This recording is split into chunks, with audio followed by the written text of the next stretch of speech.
Hello, everyone, and welcome to the Spurs Up Show, the best Gamecocks podcast on the internet. Today is Thursday, August the 13th, 2020. On today's show, what a week it's been, guys. Are we having football? Are we not having football? I'll talk about college football as a whole, the Big Ten and Pac-12 deciding to postpone, a.k.a. cancel their fall football season. Also, the SEC, ACC, the Big 12 seem adamant to push on. I'll talk about that as well. Also, some news and notes to get into. Your listener questions, tons of listener questions on today's show. And we have a fantastic interview. Former Gamecocks baseball player in 2011, National Champion DeSean Anderson joins the show. Phenomenal conversation. DeSean is an awesome dude, and we had a great time with it. It's a conversation I know that you are sure to enjoy. Before we get into everything, this is a podcast sent to you by our friends over at SeatGeek. SeatGeek, the best ticket buying app by far, the only ticket buying app I use, and the only one that I recommend. Go download the SeatGeek app or go to SeatGeek.com. Use the promo code SPURSUP. You're going to save $20 off your first purchase. Guys, sports are changing, right? Sports are changing. It is inevitable. The way we buy tickets is also going to change. No longer are you going to scalp. Everything's going to be done digitally through your phone. Basically, everything's done through your phone already anyways. But SeatGeek is changing the way that we buy tickets. They're making it super simple, super easy. They're thinking about the consumer first here. I love SeatGeek. Again, is my go-to ticket buying app. They got a great ticket rating system as well, which rates the tickets for you based on the type of deal you're getting. So, guys, you know exactly what the person next to you is paying. You're never going to overpay for tickets again. You're going to know exactly where you're sitting, what the view is. They have this cool thing when you buy tickets. You can see what the view from the seat looks like as well. But you're going to know where you're sitting, what the view is, what you're paying in relation to the actual value of the ticket. So, again, you're never going to overpay again. It's going to take away all that stress, all that strain of ticket buying, and it's going to let you do what you want to do, which is just simply enjoy your event and have that peace of mind. So, again, that's our friends at SeatGeek. Go download the SeatGeek app or go to SeatGeek.com. Use the promo code SPURSUP. That's SPURSUP to save $20 off your first purchase. Let's get it.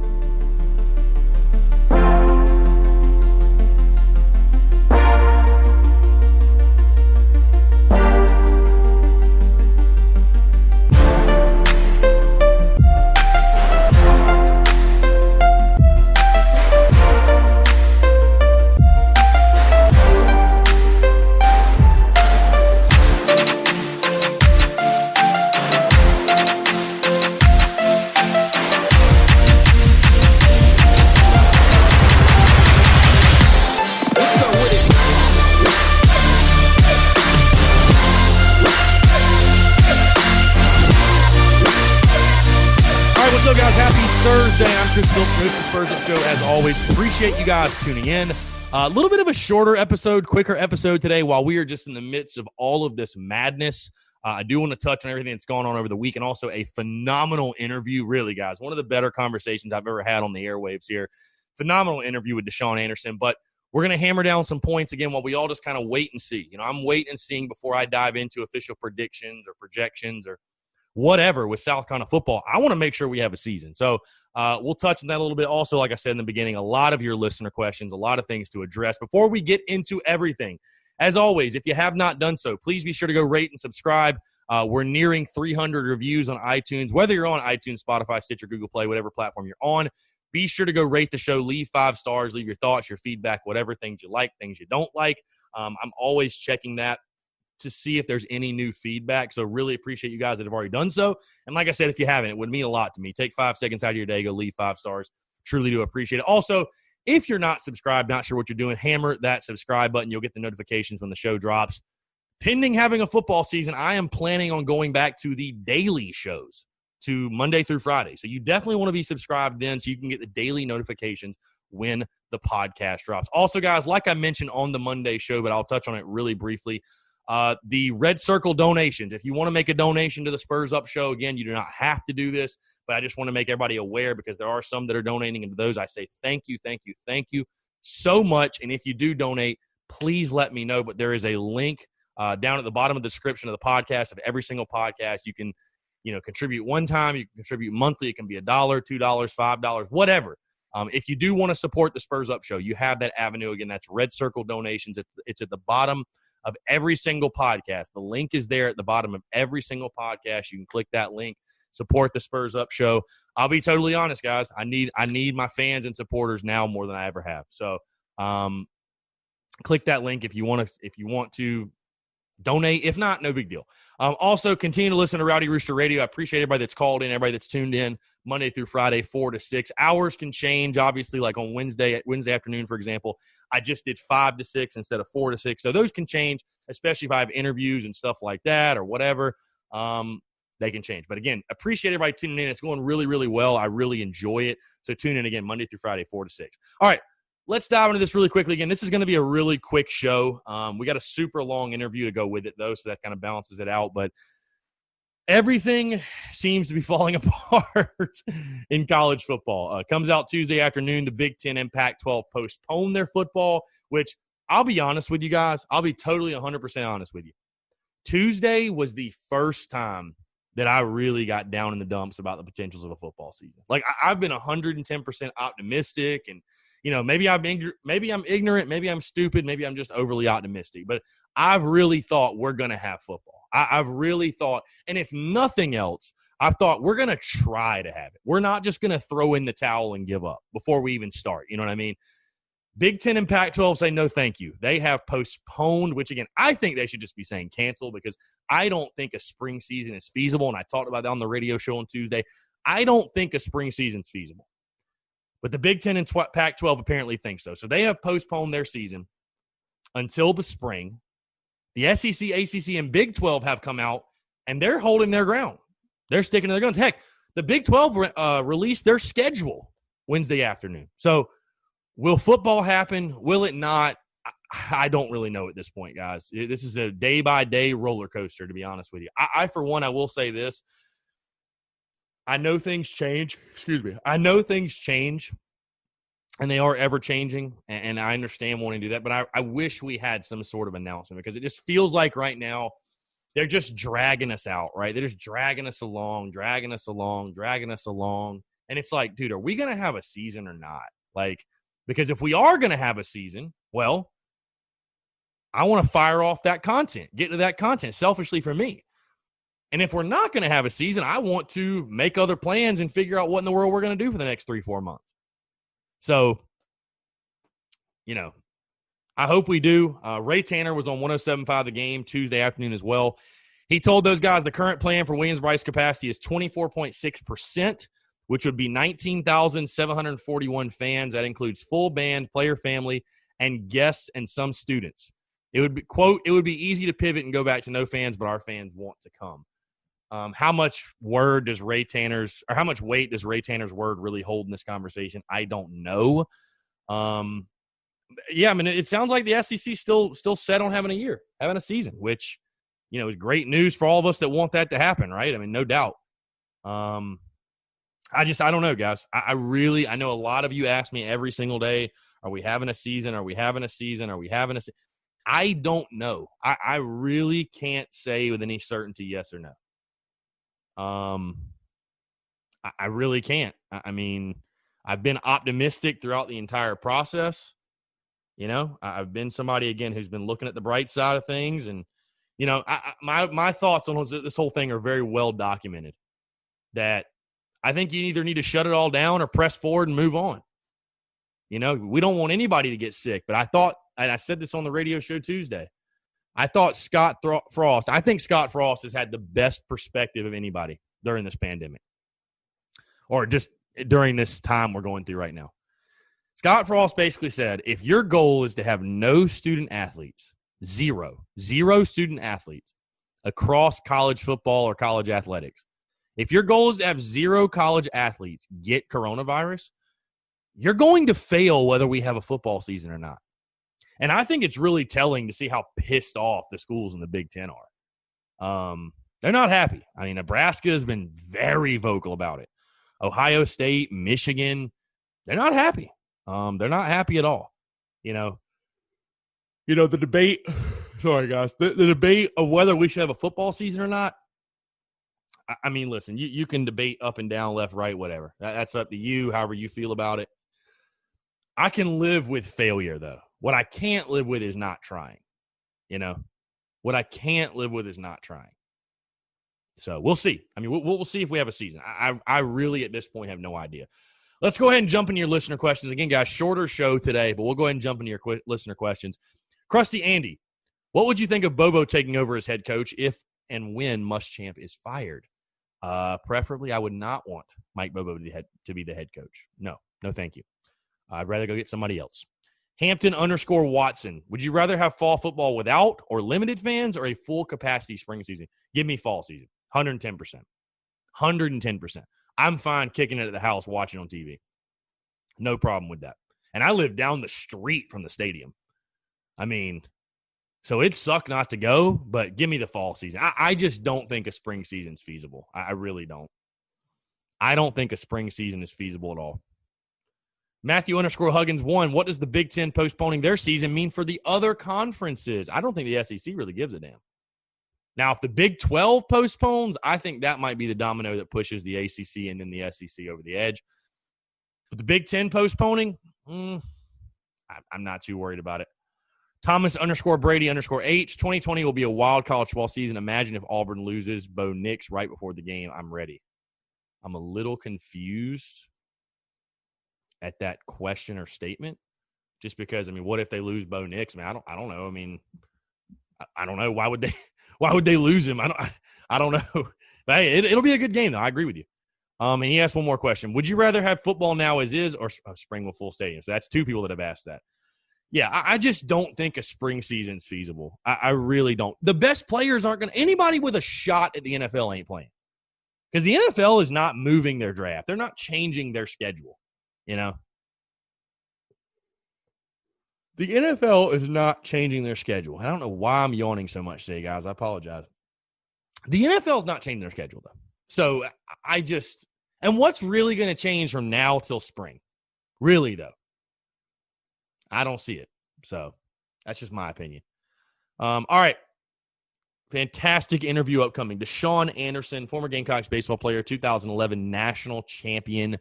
We had, like I said, a great conversation. DeSean's an awesome dude, a great, genuine dude. Electric convo. We talked about a little bit of everything, winning the national title, Ray Tanner, his role on that team, you know, everything. Stuff outside of sports as well. So phenomenal interview. Stay tuned for that. It's brought to you by our friends at SeatGeek. Once again, go download the SeatGeek app or go to SeatGeek.com. Use the promo code SPURSUP. You're going to save $20 off your first purchase. Guys, no matter what the event is, it doesn't even have to be sports. It can be concerts, comedy club events, sporting events. Whenever these things come back, which fingers crossed, hoping they're coming back soon, you're going to need your tickets. You're going to want to go. We're going to be all craving to go to these events. SeatGeek's going to be the way to get your tickets. Again, go download the app. Use the promo code SPURSUP. That's SPURSUP to save $20 off your first purchase, guys. Again, great ticket rating system. They are changing the game as far as ticket buying is concerned. They're making it super simple, super easy. They're basically doing all the work for you. SeatGeek is really doing all the work for you.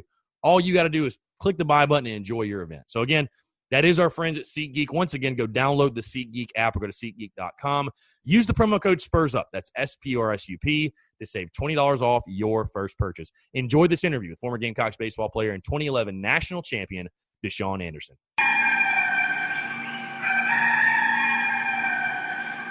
All right, joining us today on the Spurs Up Show, a man that had a brief stint with Gamecocks baseball but made it worth his while. 1 year in 2011, had 5 RBIs for the Gamecocks, but he is a 2011 National Champion for South Carolina baseball, which is the most important thing. DeSean Anderson, former Gamecocks baseball player, joins the show. DeSean, appreciate you taking the time, my friend. It's a pleasure to have you on. Pleasure to be on, brother. Yeah, absolutely. So like I said, man, National Champion, that's what you can always say about yourself when somebody introduces you. But let's go back to the beginning, way before that, because you're a guy from the state of North Carolina, High Point, North Carolina, Ragsdale High School. We were just talking about yourself about on the travel baseball circuits, if you will. Just talk about your recruitment, how South Carolina came into the picture, and what made you want to be a Gamecock. All right, so it was the summer of going into my junior year, so sophomore summer. I was playing with the Dirtbags, and that team was just loaded with talent. Will Myers was on that team, who was a South Carolina commit. Brian Goodwin was on that team, plays for the Angels now. Many other, there's too many names to go on. But I was on that team, and I played with the 09 graduating class, the age group. And Will just texted me one day and was like, "Yeah, Coach Holbrook wants to not Coach Holbrook, Coach Lee. Monty Lee was at South Carolina at the time still. He was like, Coach Lee wants to talk to you on the phone." And I really wasn't at the time. I really thought I was more focused on football at the time. I thought I was going to be like a football, go to college, play football. I just played baseball because I was good at it. And talked to Coach Lee. And then once that one phone call happened, it just more and more schools just started coming, and it just like a snowball effect happened. But I committed really, really early in my process. Like I got blown away by South Carolina. It was just I took a visit to ECU. I took a visit to Chapel Hill. That's about it. Like I talked to NC State, but I committed like pretty sure like in September that following a couple months later that summer. And what year was that? I'm curious. Was it like 08 or that was summer going into the 08, like the summer of 08. Wow. Yeah. We know college baseball recruiting, it just happened so early. So that's why I was curious. Yeah, it just took off. Like I said, I wasn't thinking about college baseball. Like right. Was more focused on football. My dad's a football coach. Like my whole family is football. So I was more focused on football, and it just kind of just happened. Yeah. So what made you? I mean, what were the offers in football like? I mean, did it come down to the wire as far as did you know whether you're going to try to go play football or baseball, or did you think about trying to walk on at Carolina football, or like what went into the decision, I guess, to go baseball? So ECE, because I committed so early, it kind of like killed the recruiting process of everything else for later down the line. But I know ECU said I could come play football and baseball.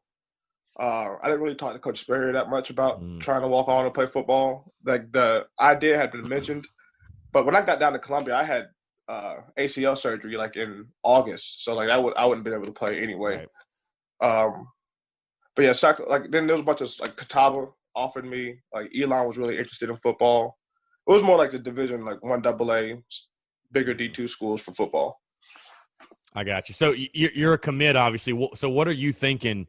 I mean, you're already committed way early. What are you thinking? 2010, the Gamecocks go on their run, win their first national title. I mean, that's got to be pretty good for recruiting if you're South Carolina. It's like the guys that are committed are like, well, I'm definitely going here. I'm not decommitting. I can tell you that much. I mean, what are you thinking? You know, what are you thinking? You're watching this. You're like, damn, I'm gonna be there in like 3 months on campus. That's pretty awesome. Yeah, it was awesome. I remember like I was playing Legion ball that summer, and my head Legion coach is a huge Clemson fan, like huge Clemson fan. So I remember we played them in the elimination game. Had to beat them twice out there to survive. So like it was just a fun time just to watch be a part of Carolina baseball from a fan perspective at the time yet, because I wasn't a student there yet. But it was just awesome to be a fan, because the Super Regional was crazy. Those 2 games against Coastal were nuts. It was a fun time to be associated with Carolina baseball. For sure. So you get on campus in the fall 2010. Did it? I mean, obviously you come into a program like South Carolina, there's already high expectations. I mean, what Coach Tanner built, we all know, the expectation.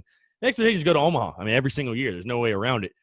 But was there a heightened level of pressure, did you feel like, when you got on campus? Like, whoa, we just won a national title. Like, it's the expectations are – they're ramped up to a new level after you're coming off a national title. You're like, all right, now what? Let's do it again.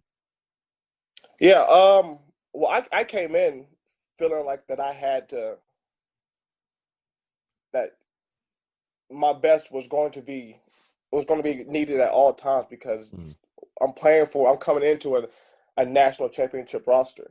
And I know we lost a couple arms and a couple key people like Bobby Haney from that following team, but we still had Jackie was back, Price was back, Wingo was back, Christian Walker, Marzilli. The squad was back. So like there was a pressure of, there was an expectation to live up to, but I don't think there was like a pressure. Like I never felt like I had to live up to anything or to anybody while down there. But there was definitely like my own pressure and our own pressure of expectations for sure. Did you have like a welcome to the SEC moment? Because like you said, you jumped on a national championship roster. And the great thing about those teams, I mean, you think of the teams now, I could name off like Vanderbilt, Georgia, Florida, Oregon State, whatever. But the great thing about those best teams is, I mean, you can attest to this. The best competition you're going to face is in practice and in scrimmages and inter squads. I mean, you're not going to see anybody better than Michael Roth on the weekends when you're facing him in an inter squad. We all know that jump again from high school just to college baseball, but definitely SEC baseball. There is an adjustment. Was there an adjustment period for you, or was there like that welcome to the SEC moment where you're like, holy shit, this is a whole different level than I'm used to? So I had I had ACL surgery like in August, so I didn't have much of a fall. I DH'd in the last 2 games of the Garnet and Black series, and that's about the only at bats that I had. And I didn't even get to run the bases. I would take my bat and then walk out the batter's box like it was a batting practice. But that was my moment for sure in the fall. I wasn't very used to seeing like 2-0 change ups and curveballs and 3-1. Like, just, you think you're ahead in the count. You got an aggressive. You can be aggressive right here at 3-1. You know you're going to get something either hard or you're just sitting on something. And I was just confused. Like Tyler Webb made me look like an idiot one time.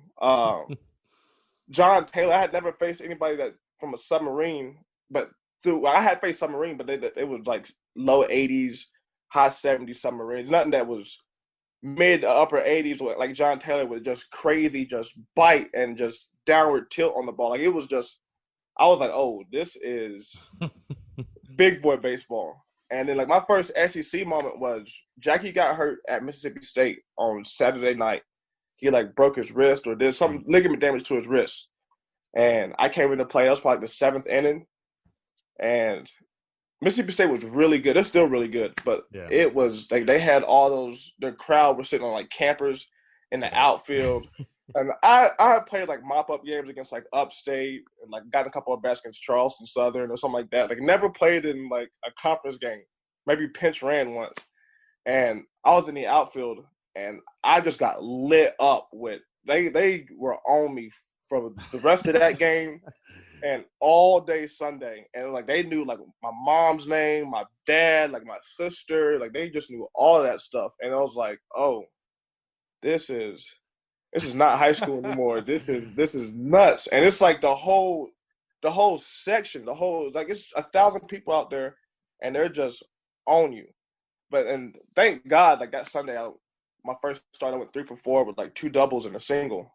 And thank God I had a good game, because I can't imagine if I would have went like 0 for 4, because they would have just – I can't even repeat half the stuff they said to me, because it's like it broke my – that Saturday night, it like broke my spirit, because I think I had struck out and I got hit by a pitch. So I was already pissed from striking out.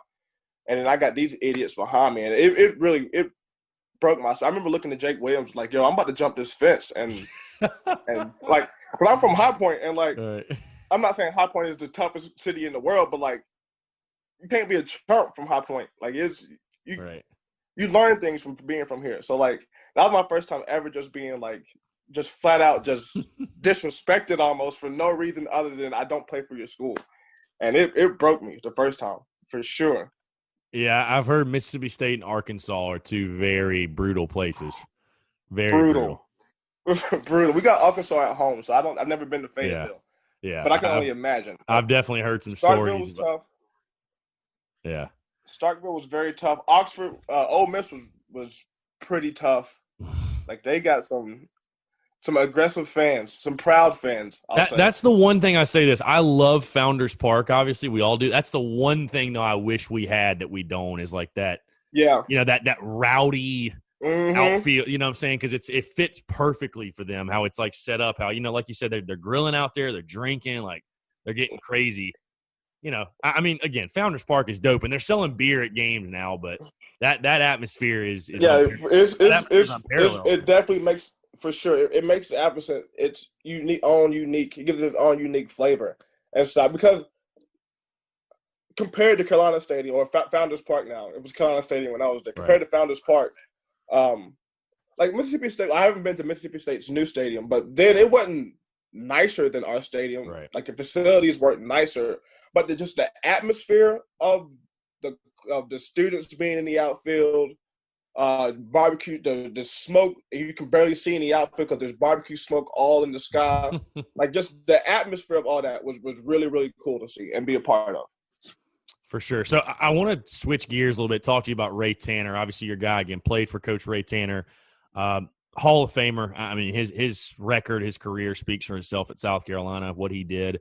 Obviously, the athletic director now. But just talk about, again, you said Monty Lee recruited you, who is now the head coach at Clemson. But talk about your first interactions with Ray Tanner. I've had a lot of guys on the show that played for him. And it's funny, DeSean, to hear guys from, like, the different eras, per se, because I've had guys that played as recently as last season, or not last season, but his last year in Columbia.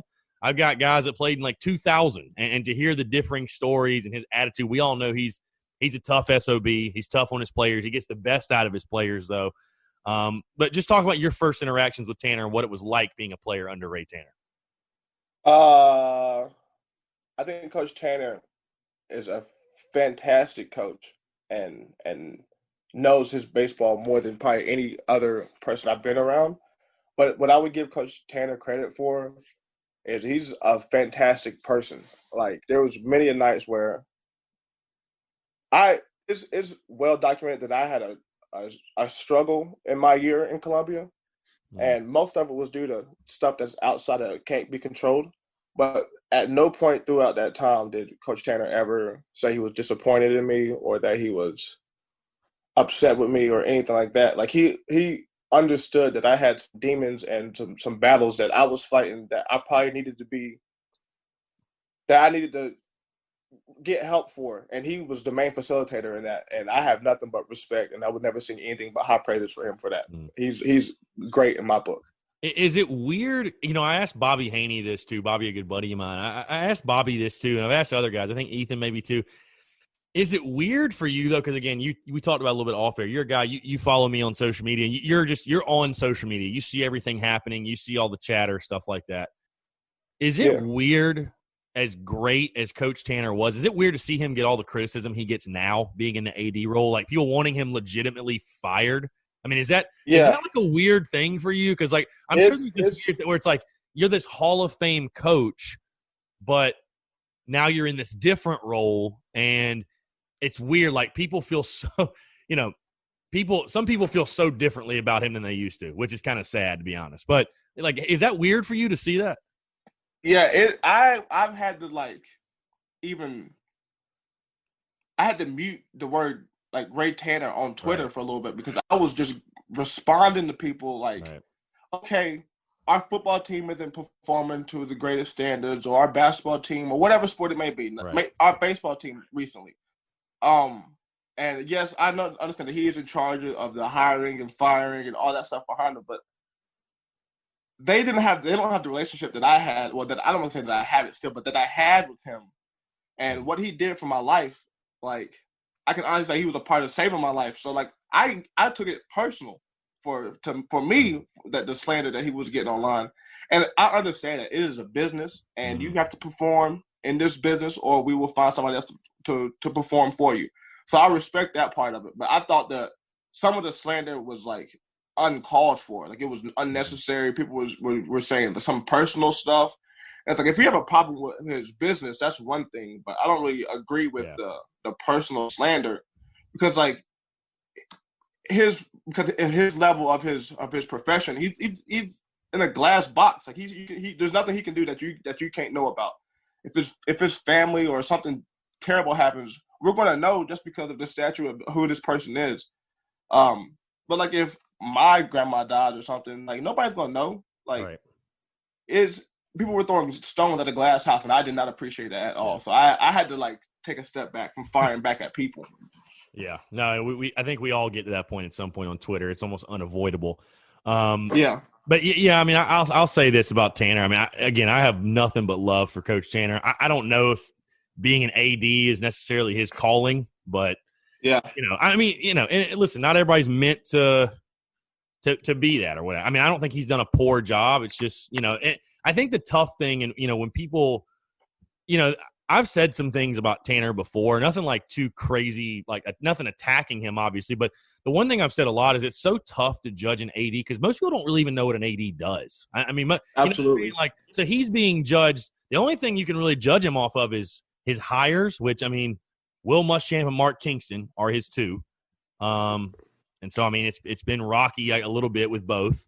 So you judge him, but outside of that, I mean, you really don't, there's nothing really to go off of. I don't know. I mean, I think I don't know. I like Coach Tanner. I mean, I don't think there's any way. I'll tell you this, even if they want to change directions with the athletic director, there's no way you fire him. You have a conversation. Absolutely not.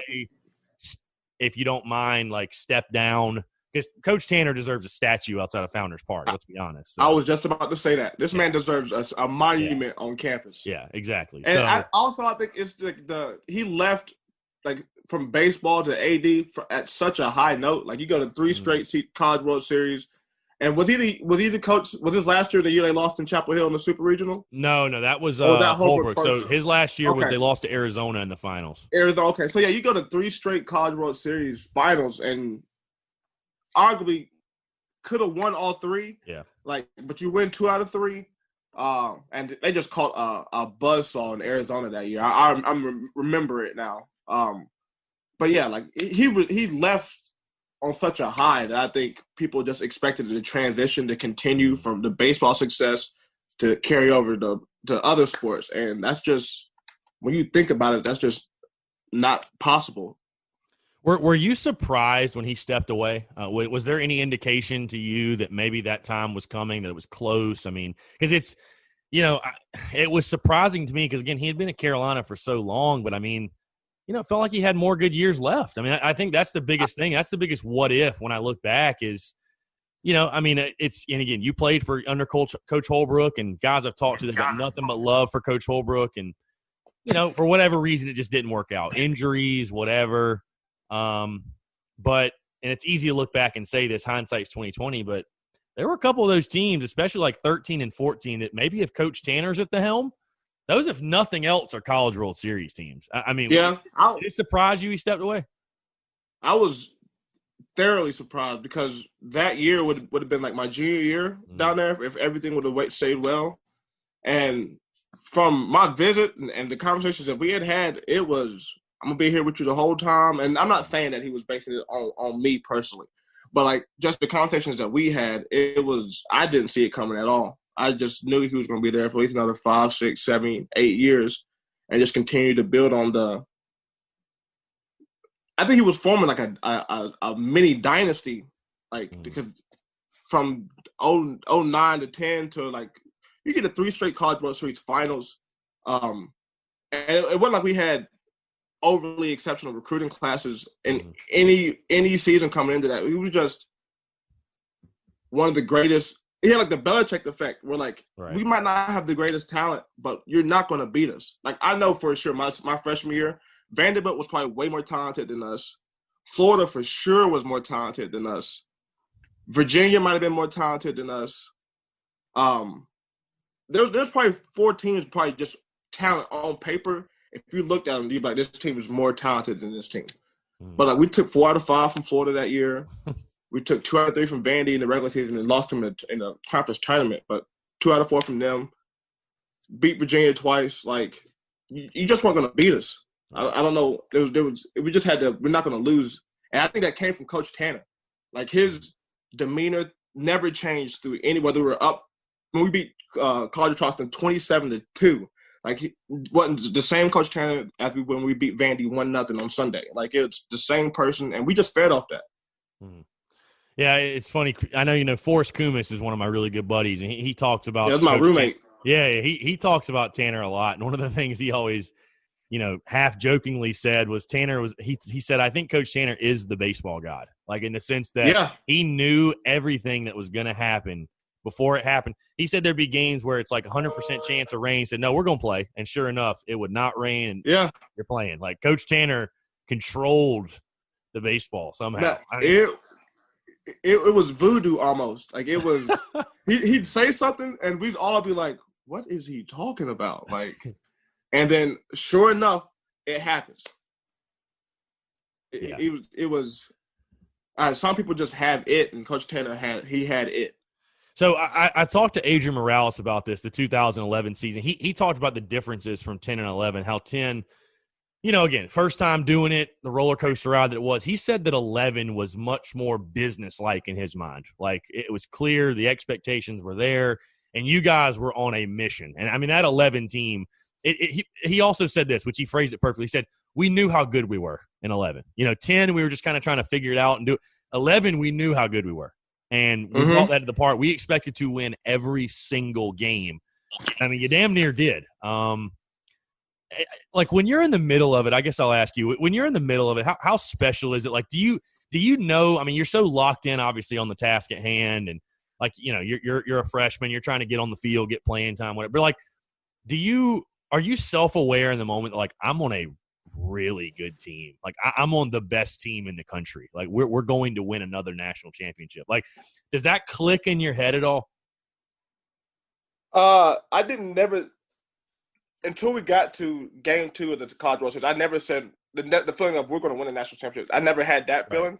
But I definitely came to the park every day like, we about to bust y'all's ass. Like, that was just, like, my mindset. Like, in BP, like, because, like, you go hit BP, and we're at another team's field. Most of the time, they're sitting in the dugout watching you hit. And it's just like, yeah, we're about to bust y'all today, man. Like, we got Rolf coming in, and he's going to dice y'all up at 85 miles an hour, and there's nothing you can do about it. And then we're going to get to the 8th or 9th inning, and then Price is going to come in and feed you 15 sliders, and you're going to look stupid, and we're going to win. We're going to do that 3 times, and we're going to go back to Columbia with a dub. Like, it was just like – it was very business as usual. But I will say that we definitely had it was relaxed. It wasn't like super serious all the time. Mm-hmm. We definitely – they let us do our thing, but when it was game time, it was game time. Like, we definitely understood that for sure. Like, if you caught me before a game, I had a handshake for everybody on the team. I was dancing, I'm doing backflips, all that stuff before the game starts. And as soon as we all leave the outfield to go to the dugout, it was like a silent awareness took over, and it was game time. For sure. So, switching gears a little bit, you talked about in 2010, South Carolina beats Clemson twice in Omaha. You get on campus, obviously. I'm not sure if you got on the field in 2011 for the rivalry, but obviously you were a part of the rivalry. How quickly did it click for you how big of a game that was?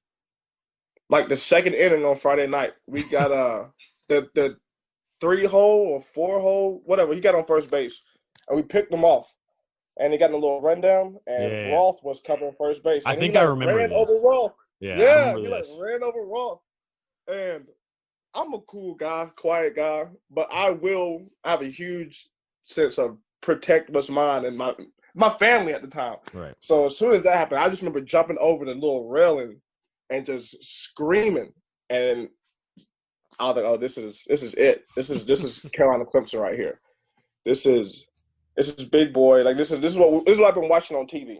This is like, blood was boiling. I'm not even playing. I'm pretty sure I had my trainers on still. Like, I know I'm not playing tonight, but I'm just as juiced up as the starting 9 we got on the field right now.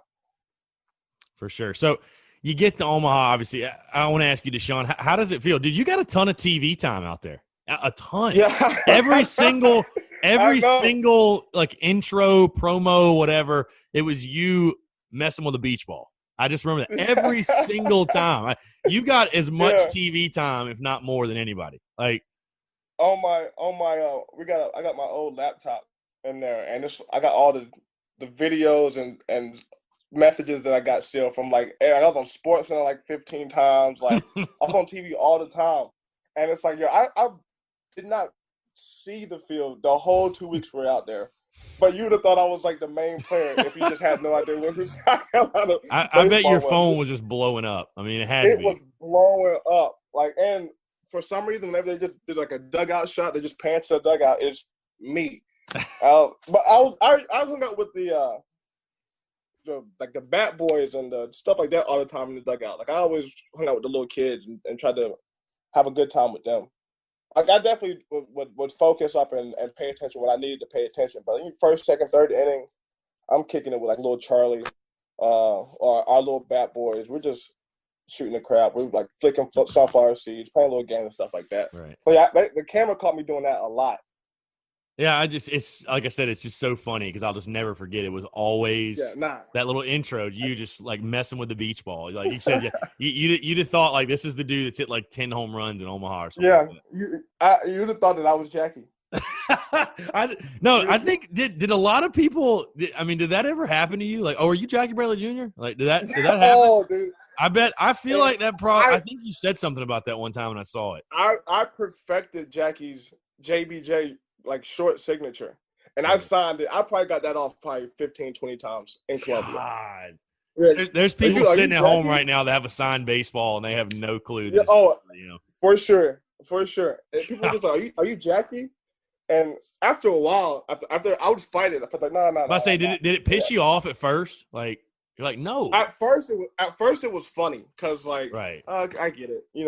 It's cool. But then after a while, it was annoying because it was like, bro, I look nothing like this dude. Yeah. Like Jackie's like 3 inches taller than me, and like I didn't have braids, but I had my hair grown out, and I was like, Jackie, we don't look anything alike. Right. But I know it was most of the times it was kids, so like I couldn't get so mad. Yeah. You know what I'm saying? Like it's just no, I'm not. But I definitely faked it off at least 10, 15 times. But yeah, I'm Jackie for sure. Took a picture, signed an autograph. People sitting at home right now that are still bragging to their friends. They have maybe they had a clue. He won the MVP or the ALCS MVP, and they're like, you know what? This is not that guy. This is not that dude. Yeah, no, another black kid on the team. Not that one. Oh my God. It was all in good fun though. Yeah, for sure. Game 1 against Florida. Have you seen a crazier baseball game in your life? No. I don't think it's possible to see another crazier baseball game in my life. Yeah, I mean, every game we played against every game we played against Florida that year, there was besides we played them Friday night down there. We beat the crap out of them. But besides that, no game was normal. Right. And game 2 of the World Series, but there was no normal games. Like we played them once, and I think combined it was like 26 strikeouts. It was just the worst offensive game in the history of college baseball. But we somehow won. But game 1, Wingo's double play is still one of the greatest plays I've ever seen in a baseball game. From him diving to – it's insane how fast he got from the ground to his feet. And he had to, like, turn his hips to clear his hips also while jumping up. Like, I don't think that just that movement right there gets the credit it deserves. Right. And he had to get rid of it. It was a little snap throw. And Barry dragging his toe on the plate, backhand pick, is the craziest thing I've ever seen in my life. Picking it with a catcher's mitt. Yeah, it was but like the Virginia game, the go to a College World Series, where we turned like 5 double plays in a row in 5 straight innings. The end of inning was insane. Like we get a line out double play, a 2 ground ball double play. They got runs on like 1st and 3rd in all these situations. Like we're on the cusp of having to play an elimination game, but Price is getting huge out after huge out. Mooney and Wingo are the best shortstop second tandem I've ever played with in my life. And they just every time it just seemed like they just made a play when a play needed to be made. I think one of my favorite stories from that Florida game, that game 1, is everybody talks about Jake Williams and how he had a noodle arm. Let's just call it what it is. He had a noodle arm, and he made the throw of his life when he had to. Like that is – I remember Forrest telling me, he's like, dude, as soon as that ball's hit the left field, I just put my head down and just walked off. I was like, this game's over. All of a sudden, Jake Williams lasered to home plate. It's crazy. Dude, Adrian told me like an inning before that, like, yo, stay loose in here because like we might make a defensive substitution. And we're not gonna lose this game on like a ground, like, you know what I'm saying? So like, right. Didn't really think I was gonna get it, but I was stretching, a little jog in the dugout, just staying loose. And I can't lie, when that ball was hit, also I was like, shit. Anywhere else but Jake, like shit. But to Jake's credit, he came up and threw the throw of his life, perfect ball, perfect ball. It was literally the perfect throw, and he had him by like 2 or 3 steps. It wasn't even close. Like it was. I couldn't imagine. I can't. But he also made it was a foul ball that he caught against the tarp, like backhanded, that honestly, I don't even think I make that play. Like I think Jake was in left field specifically for that reason. Because I know me, I would have looked for that tarp immediately as soon as I hit that ground, as soon as I hit that warning track. I would have looked for the tarp, and he never took his eye off the ball at all. It was meant to be. Yeah, for sure. Like I said, that game one against Florida, just I mean, insane. I mean, you talk about the Scott Wingo playing. I remember having him on the show and him talking about when he dove, seeing the spin of the ball, and that's how he like. I'm like, dude, how are you thinking about that? And like that, like he talked about it literally like it happened in slow motion. Like that's how he described it. Dude, Scott Wingo, like I said, is defensively is probably the best infielder I've ever played with, and we've had that conversation like in the locker room before, and it's like the game slows down for him, especially defensively. Like it's slow motion for him defensively. Yeah, one of my other favorite stories from that College World Series, that final, is after game one. I forget who told me. Maybe it was Bobby, somebody else. They told me that you guys get back to the team hotel or whatever, and I think Garcia was there. Steven Garcia, the quarterback at the time. Yeah. And they said Garcia with him. Yeah, Garcia was saying, dude, I just saw Florida come in. They're demoralized. Y'all are going to crush them tomorrow. Like, because, I mean, that was just deflating. I mean, Florida had to hate y'all. They had to hate y'all because, again, like you said, those Florida teams, like you said, it's not taking anything away from you guys, but on paper, they probably should have won it. Like, they should have won it all. Those teams were stacked. Florida seems to be stacked every year. They seem to be stacked.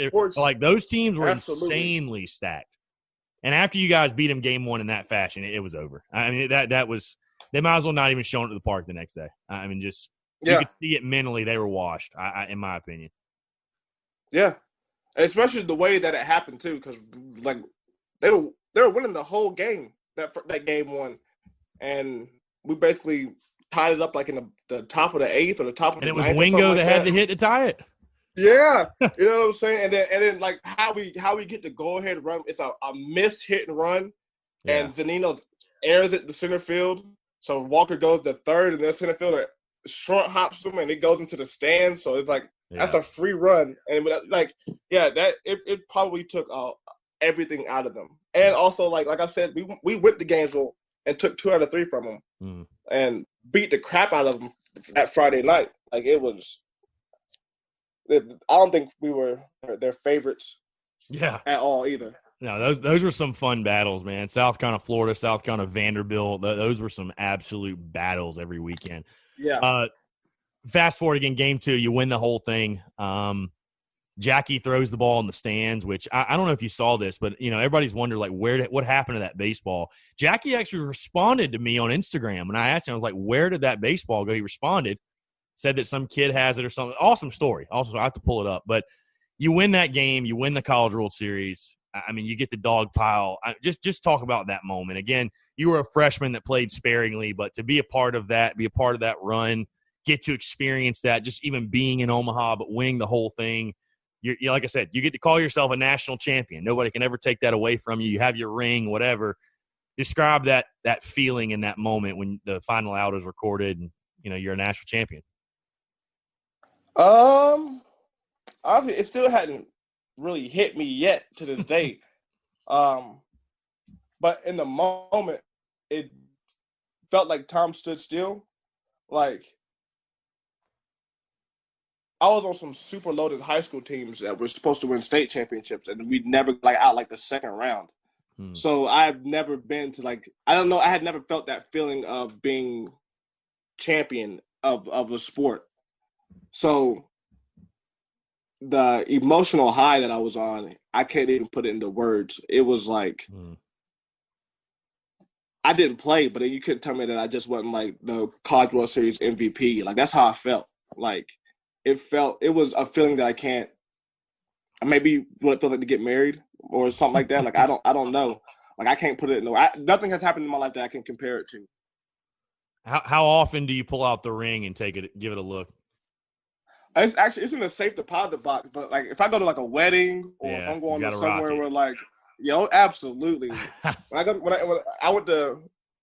came to the Coastal Carolina game last year, and the Georgia game. No, 2 years ago in Columbia. Right. And I definitely was like, I need my rings out the bank. You got to. You have to. But that besides that, I leave them in the safe deposit box. I keep them safe. Right. So I know, again, like you said, DeSean, like things happen obviously throughout your college career.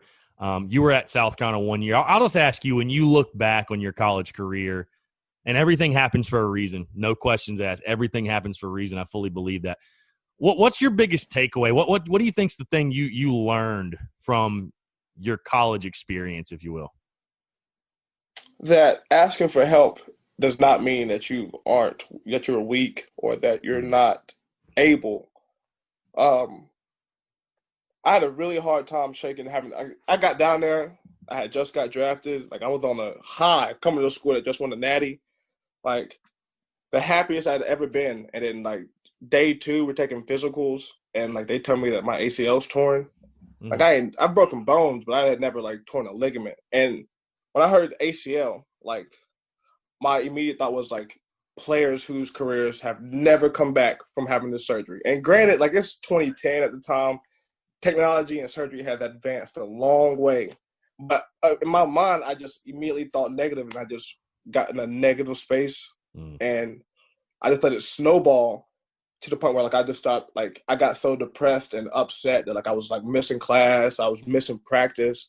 But, like, it wasn't because I didn't want to go. It was because, like, I don't know, I was just mentally, I just wasn't there. And I should have asked for help. I needed to ask for help. And I wanted to be a tough guy.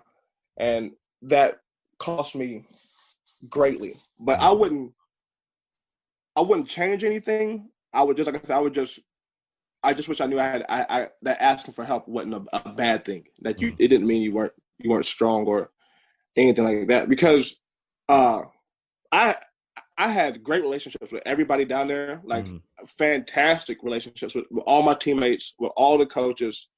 Like, I'm a very likable person. I have an outgoing energy. Like, I'm cool, like fun to be around. But during that time, I was not a fun person to be around. I was just, I remember I locked myself in my dorm room, like, I put my dresser in front of my door so you couldn't get in it. And I was in there for like a month straight, like no showering, just eating like the Gatorades and the snacks that like my parents had bought for my room and stuff. But like, I was just messed up, and I just didn't know how to ask for help. And that's it. Yeah, and I think that's the side of it that fans, I think we don't see, or we don't even think about. You know what I'm saying? Yeah. And, you know, I have to remind myself of that too, because it's just, let's just call it what it is. I'm in the business of it's being critical of college kids' performances, and like I said, you got to think about that side. I mean, especially in this world with the social media stuff going off, and depression rates are increasing, and everybody's comparing themselves to somebody else, and I think that's why you're seeing it, because people just cannot help to compare themselves to what somebody else is doing, and it's, what I'm saying, people are living fake lives for social media, and it's just like, yeah, I think we sometimes we lose sight of it. I think sometimes we lose sight of the real issues people are going through. For sure, absolutely. And like I said, I had just gotten drafted, and so when I had surgery, like, I just got that negative mindset of, man, I could have just signed out of high school and took whatever money the Boston was going to give me. I could have had this knee problem now, but I still got X amount of dollars in the bank account. I can go play college football after this. Like, I don't have to play baseball. Like, a lot of that came in my mind, and I just I couldn't shake it. But yeah, I think a lot of kids think like that and have those thought processes. And social media, I think social media is a good thing. I'm on social media all the time, like you said, but it can get heavy on some kids if they don't know how to tune out the BS and the people that just talk just to talk. Right. Now, you and I are similar in one way, DeSean, because when I was in college, playing college baseball myself, I basically grew up on Mac Miller, Wiz Khalifa, and Kid Cudi. And I know you're a Cudi guy. Absolutely. What's your favorite? What's your go-to Cudi album? Like, what are you Man on the Moon 2? Is that like the end-all be-all? Or Man on the Moon 2 is the greatest album ever created. Ever created. But I'm a huge Cuddy fan. But now, like you said, in our time, like Wiz was the man growing up. Wiz, Mac Miller, rest in peace, buddy. Yeah, rest in Mac peace. Miller was the man growing up. Like, for sure. I love Cuddy. He kind of lost me a little bit when he went on the Wizard album. His music got a little weird there for a second. Like, he was on he was on something. Like, for real. He was on it. But no, Cuddy's awesome, man. He's a goat. He's a legend. It's those women, man. Those women drove him insane. That girl drove him crazy. Yeah, it seems like it's funny how that always seems to happen. I'll get you out of here, DeSean. I know I've been keeping you a while, but I want to ask you one last question. When you look back, Carolina, again, this may be an easy answer. I feel like I might know where you're going to go with this. Or actually, two more questions. We'll start first. What's your favorite memory from playing at Carolina, or even being a student, just being in Columbia that one year you were there? What's your favorite memory you can think of? All right, so I got two. All right. I got a favorite memory of mine and a favorite memory of just being a student. My favorite memory of just being a student was for sure when we beat Alabama at home. That's right. You were there. You were there. Absolutely.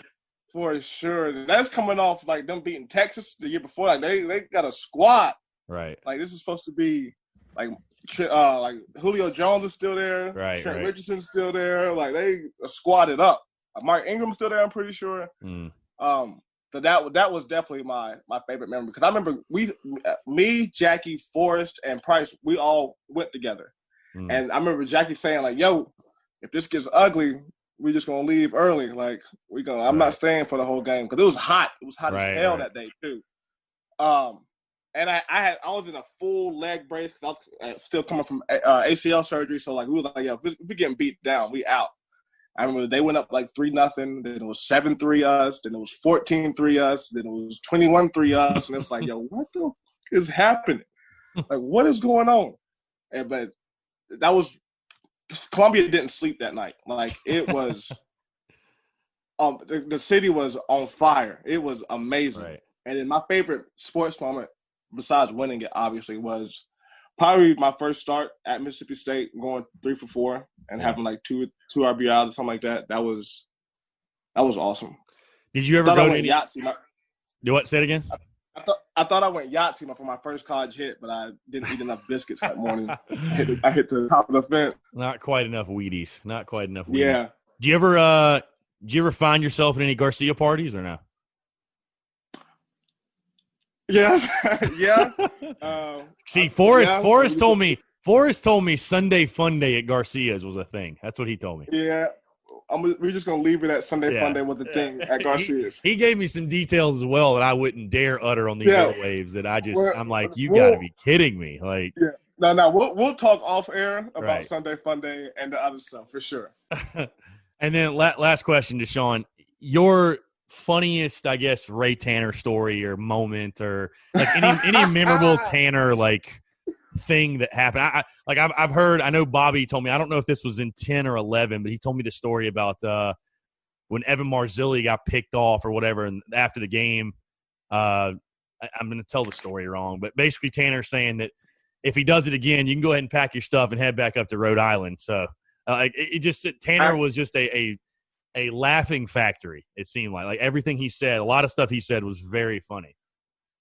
All right, so it's funny now, and we won the game. So it's funny. Right. It was funny after the fact. But so we were playing Auburn on like a Sunday, and I had popped my hammy running down first baseline, and we were playing at Ole Miss the next weekend. And that Friday, I DH'd, and I came in and I was in the late in the game, and he told me to put a bunt down. So I got a bunt down, and I bunted it down the first baseline between the pitcher and the first baseman.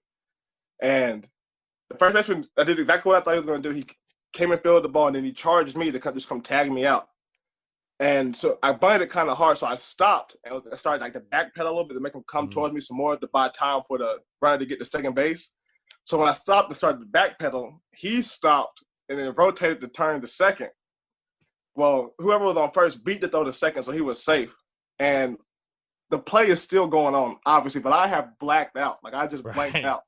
And I'm in the middle of the baseline. I'm just standing there just watching. Like, nobody has tagged me. Nobody's touched first base. Like, I'm not out yet. So I'm just standing there watching in the first baseline, just watching the play. And then Coach Tanner, I just hear Coach Tanner just going, run, run. And then I was like, oh, shit, I got to run the first base. So, like, I started to run the first base, but I couldn't, like, take off like I normally do because my hammy is still a little sore. And they ended up throwing me out at first base like I was out. And Coach Tanner just chewed me when I got back to the dugout. And he was like, if you ever do that shit again. Basically what he said to Marvelli, he said that she said it to me. I'll send your ass back to High Point. Like, it was just like, oh. But, yeah, I basically forgot to run the first base on a bunt. Yeah, I remember we had Mata on the show, and Mata telling me, I mean, again, the Tanner stories are just never ending, but Mata telling me that Tanner basically asked him, how's your arm sore? You only throw 75. I mean, like just stuff like that. Like Tanner would just like, what? I mean, your arm's sore? How are you sore? You don't throw hard enough to be, for your arm to be sore. What were you talking about? There was one time also, it was like we were playing Cal State Bakersfield. It was like the second weekend of the series, the second weekend of the season. This is the last thing. And I was apparently I was scheduled to play that day, but I had like a decent round of BP, and he ended up scratching me out the starting lineup. And after BP, he came in the locker room and he sat us all in our lockers, and he just went around the room one by one and just ripped us. Like, had his glasses like on his nose right here, and like he would pick him up, read something in his notes, pull him back down, and would just ripped us one by one. And he got to me. He was like, Anderson, you've been reading your press clippings too much. You're not that good. You're not that good. And that was like, oh, man, damn, I suck at baseball. Like, I'm not good. Damn, my coach just told me I sucked. Hey, like, he knew how to get the best out of guys, though. He knew how to get the best out of guys. He knew what button to push, it seems like, for sure.